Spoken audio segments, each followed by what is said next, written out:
Ho ho ho! Salut les survivants, ça roule? Alors, vous avez été sages cette année? Bon, c'est bien, vous compensez pour moi. Alors, comme vous avez été de bons gardements, j'ai 5 films à vous offrir dans ma hotte.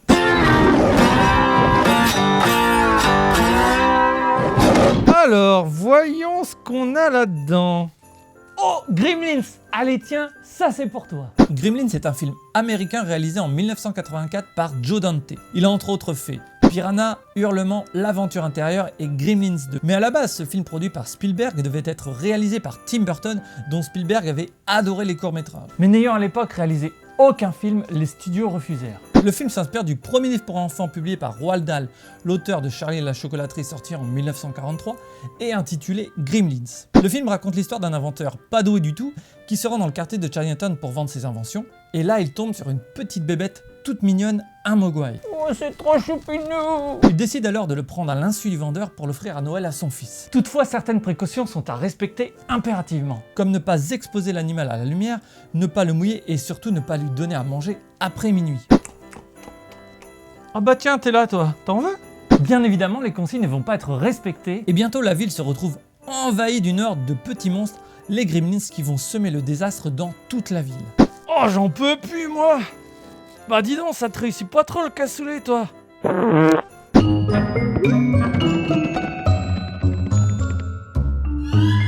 À l'origine, les Gremlins sont des créatures légendaires auxquelles les pilotes de la Royal Air Force attribuent leur panne durant la Seconde Guerre mondiale.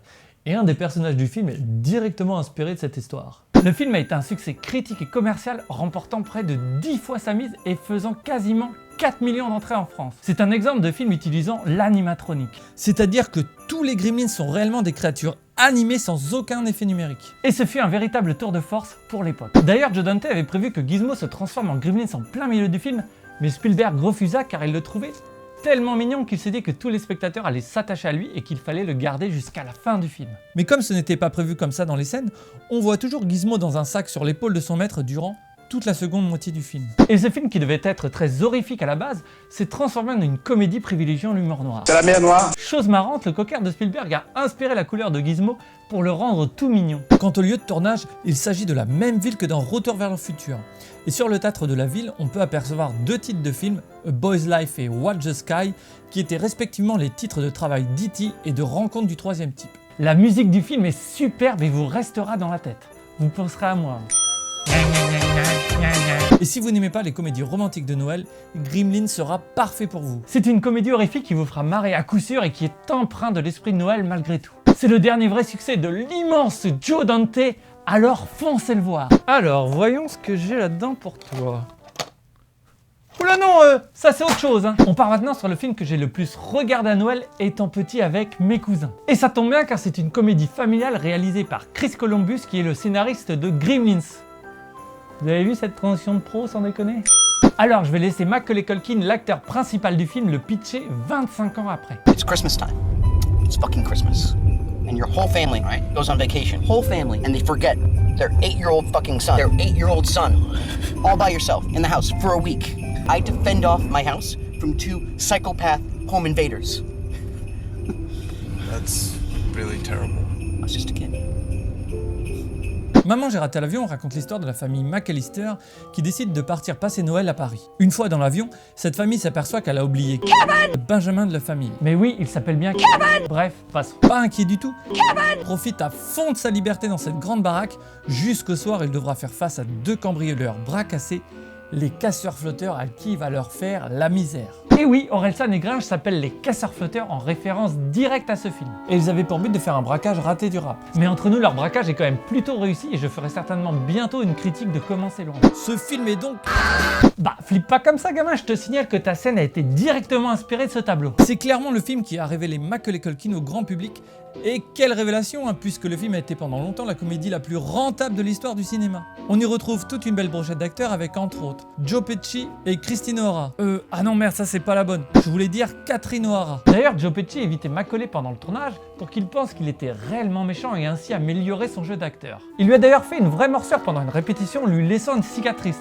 Sympa le partenaire. Le scénario est vraiment super bien ficelé. Il y a du rythme, de l'humour et une véritable ambiance de Noël. Bref, si on oublie ces 2 suites, bien que la deuxième est quand même pas si dégueulasse que ça, c'est pour moi le film parfait à regarder à Noël en famille. Il a vraiment marqué une génération et quel enfant ne rêverait pas d'être à la place de Macaulay pendant tout le film. Enfin ici c'est encore un grand qui signe la bande son en la personne de John Williams qui nous plonge toujours plus dans Noël. Que du bon je vous dis. Ça va, t'es content de tes cadeaux pour le moment? Bon bah tant mieux hein, parce que j'ai beau être gentil, faut pas me chier dans les bottes non plus. Alors, qu'est-ce qu'on a là-dedans? Willow est réalisé en 1988 par Ron Howard qui a entre autres réalisé Splash, Apollo 13, Le Grinch et bien sûr Da Vinci Code. Il est produit et coécrit par George Lucas, donc ça annonce déjà plutôt du bon. Et c'est donc pas étonnant que l'acteur principal du film incarnait déjà un Ewoks dans Star Wars. Willow, c'est l'histoire d'une prophétie annonçant la naissance de la princesse Elora qui mettra fin au règne maléfique des Daikini. L'enfant sera récupéré par un fermier magicien amateur, Willow faisant partie de la race des Nelwyn. Garder le bébé étant trop dangereux pour son peuple, il cherchera à la ramener au pays des Daikini et l'on va suivre alors une épopée fantasy dans la lignée du Seigneur des Anneaux avec des nains, magiciens, sorcières, dragons, etc. D'ailleurs, chose marrante, la gueule du dragon à deux têtes a été modelée à partir de la tête du frère de Ron Howard.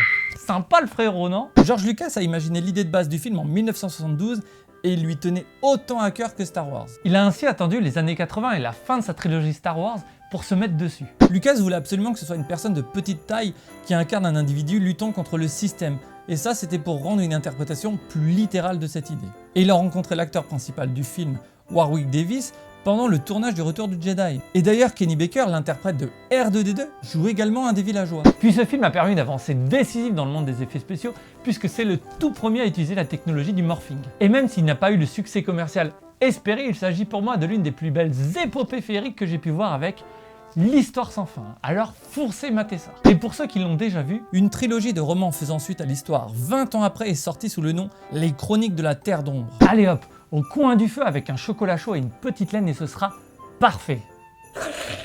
Bon alors, qu'est-ce que j'ai d'autre là-dedans? Oula oui, là tu pourras quand même pas dire que je me suis foutu de ta gueule. Bon allez, on s'attaque à du très très lourd avec Édouard aux mains d'argent, sorti en 1990 et réalisé par l'immense Tim Burton. Bon, je vous fais pas de l'affront de vous présenter Tim Burton, hein, et de toute façon j'en parle très bientôt dans ma prochaine chronique qui s'affichera ici dès qu'elle sera en ligne. Édouard aux mains d'argent, c'est l'histoire d'un jeune homme possédant des ciseaux à la place des mains et qui fut créé par un inventeur qui mourra avant de l'avoir terminé. Édouard, innocent et introverti, vit seul dans une grande demeure reculée jusqu'au jour où une représentante en cosmétique frappe à sa porte et décide de le ramener chez elle au beau milieu du conformisme d'un quartier résidentiel. Commence alors pour Édouard la découverte d'un nouveau monde auquel son innocence n'était pas prête, mais également à la découverte de l'amour. Et j'espère pour elle qu'il ne va pas utiliser ses doigts pour la... Sinon, ça risque quand même de faire pas mal de dégâts. Alors déjà, ce film signe la première et longue collaboration entre Johnny Depp et Tim Burton. Et le rôle d'Édouard a failli se retrouver entre les mains de Tom Cruise, Robert Downey Jr., Jim Carrey et même Michael Jackson pour économiser du maquillage. Oui, je sais, je suis méchant. Le film est également le dernier rôle de Vincent Price, dont Burton était totalement fan.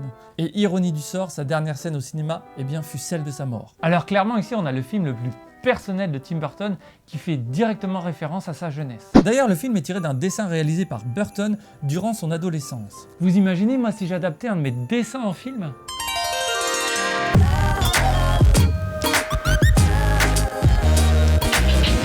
Ce serait quand même un petit peu moins poétique. Non, ici, on a un vrai chef-d'œuvre. C'est un conte de fées moderne inspiré par Frankenstein et développant les thèmes de l'isolement et de la découverte de soi. Les ciseaux symbolisent le côté à la fois destructeur et créatif d'Édouard. Oh chouette!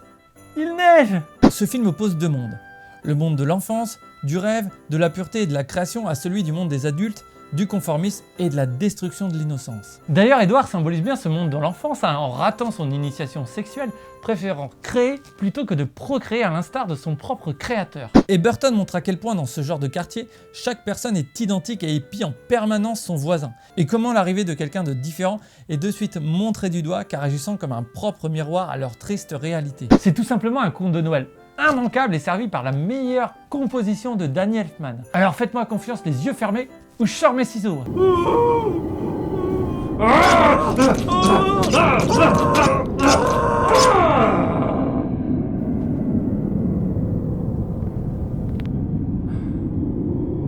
Ben voilà, ça te va quand même vachement mieux. Mais oui, c'est vrai que c'est quand même pas si mal que ça.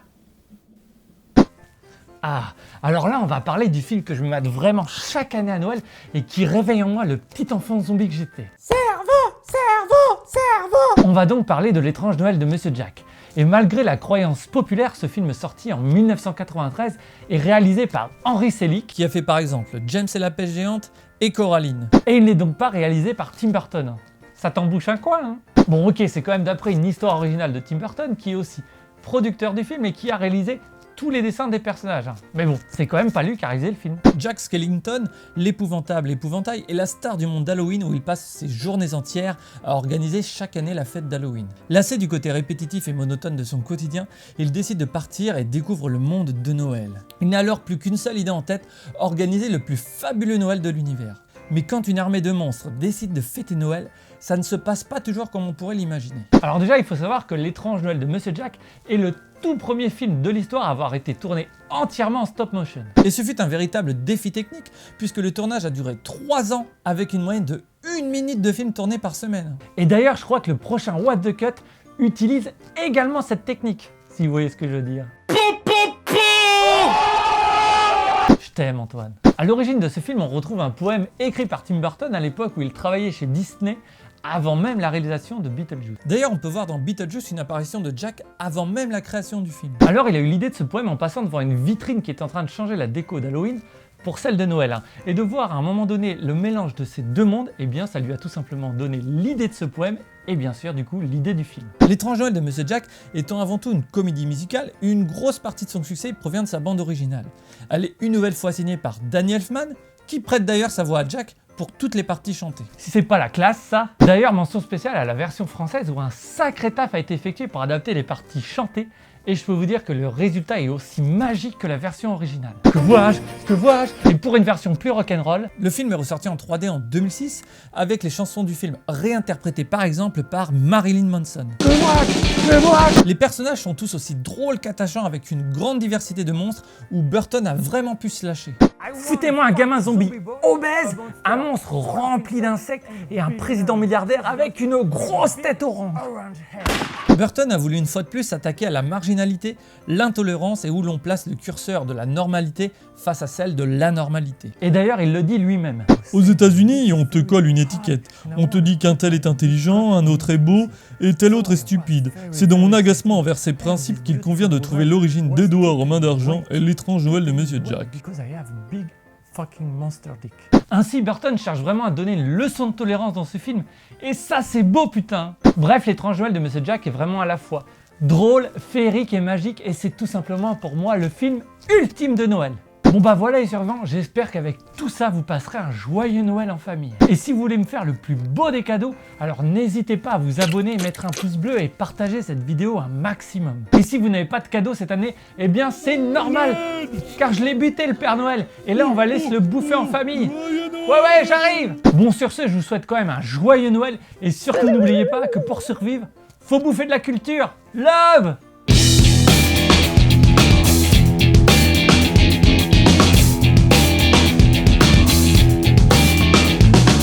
Abonne-toi, sinon je te bouffe. Abonne-toi si tu veux du boobs. Hey!